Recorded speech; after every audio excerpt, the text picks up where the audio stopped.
Good morning, afternoon, or evening. How y'all doing today? Welcome back to Mr. Morrow's Honest Geometry class. Today we're going to move on to areas. We're going to learn about areas of every type of polygon. Okay, the special quadrilaterals, triangles. We already learned about the area of circles before. Today this chapter is going to be based on area of a lot of polygons, including regular polygons. We're going to learn how to find the area of regular octagons or decagons or hexagons, pentagons, just about any type of polygon. We're going to start really simple. Every section here at the beginning is going to be really simple. And most of us are going to think, oh, this is easy. I don't need to study. I am imploring you, begging you to not take that attitude with this. This will build. This will build. And the chapter test is difficult. So I'm letting you know now from day 1 on chapter 11. Please focus. Okay? Now, we are starting nice and easy because this is the way it starts. We're learning about areas of squares and rectangles. The area of a square straight up is side squared. We already know the properties of squares. We know that squares have all equal sides. We know that the interior angles of every square is a 90-degree angle. We know that diagonals bisect the angles, and the diagonals are perpendicular bisectors of each other. So those are things that we have to remember. Those are the things that make this chapter difficult. A lot of times they're going to say find the area of a square with a diagonal of 10 feet. Well, you're going to have to work backwards, okay? You're going to have to know the properties of every single type of polygon that we have learned about. So area equals side squared. Rectangle.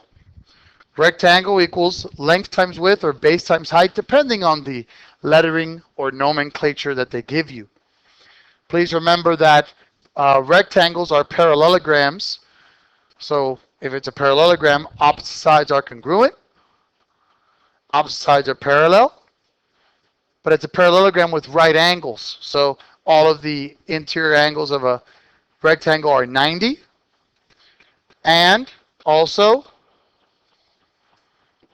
the diagonals, what do they do?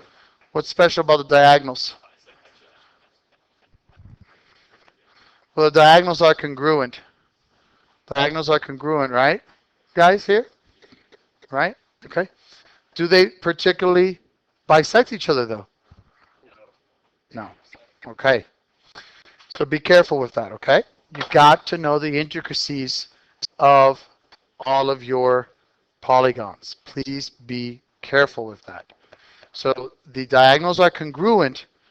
The diagonals of a rectangle do not bisect each other. So let's get to it.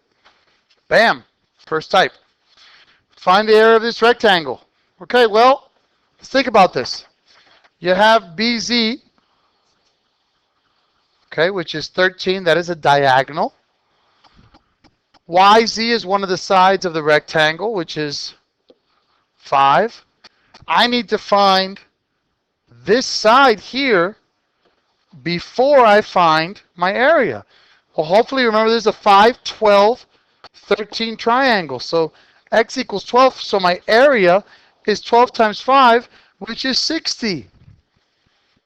Those Pythagorean triples are going to continue to haunt you or help you, depending on you. Depends on you.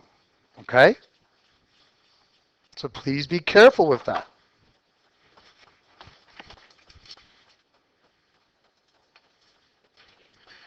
Okay, guys. So, example number 2. Given that the area of a rectangle is 20 decimeters squared and the altitude is 5, find the base. Yes. Whoever blurted out the answer, very good.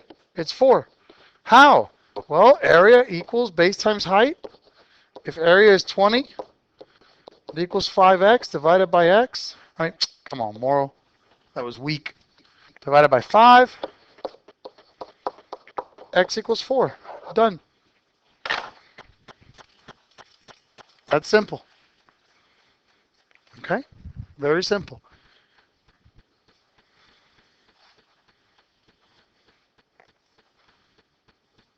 Easy peasy, right? Okay. I see some people writing, so I appreciate that. So what I'm going to do is split the screen so I can continue writing. Okay. Now, next.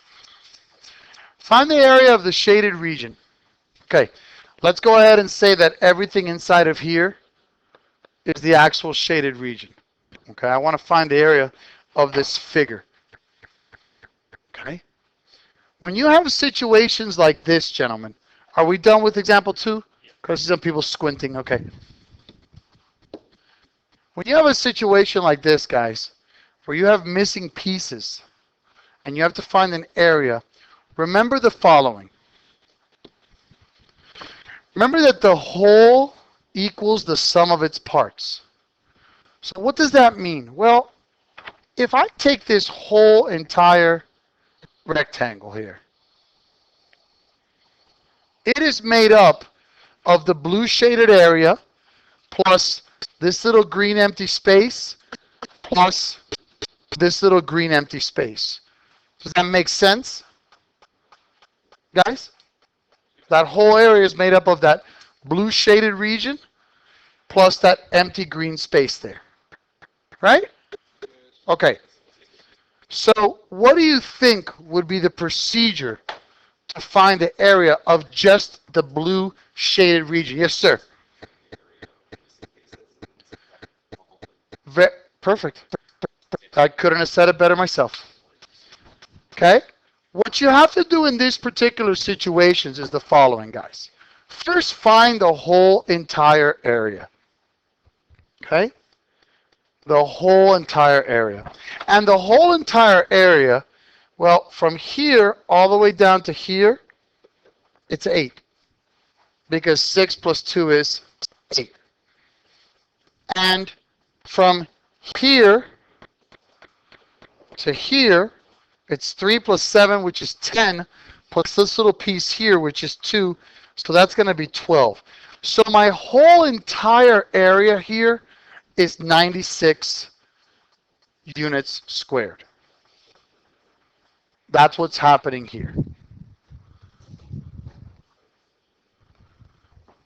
Okay?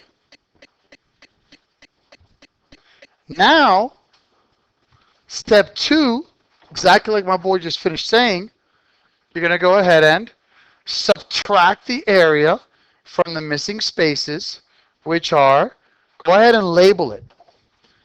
Let's call this area 1, and this guy here, area 2. Area 1 is 2 by 5. This is a 2 by 5 rectangle. So that's 10. This guy over here is 4. So I've got both of these areas, which give me a total of 14 square inches. How do I find the area of the shaded region, or the region that we had said was everything inside of here?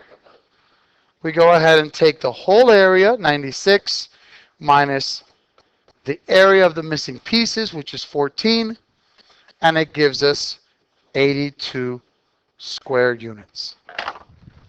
And literally, that's it. Nice and easy. Does anyone have any questions on that? Alrighty. Thank you very much. I hope you learned a lot. Have a great day. Oh.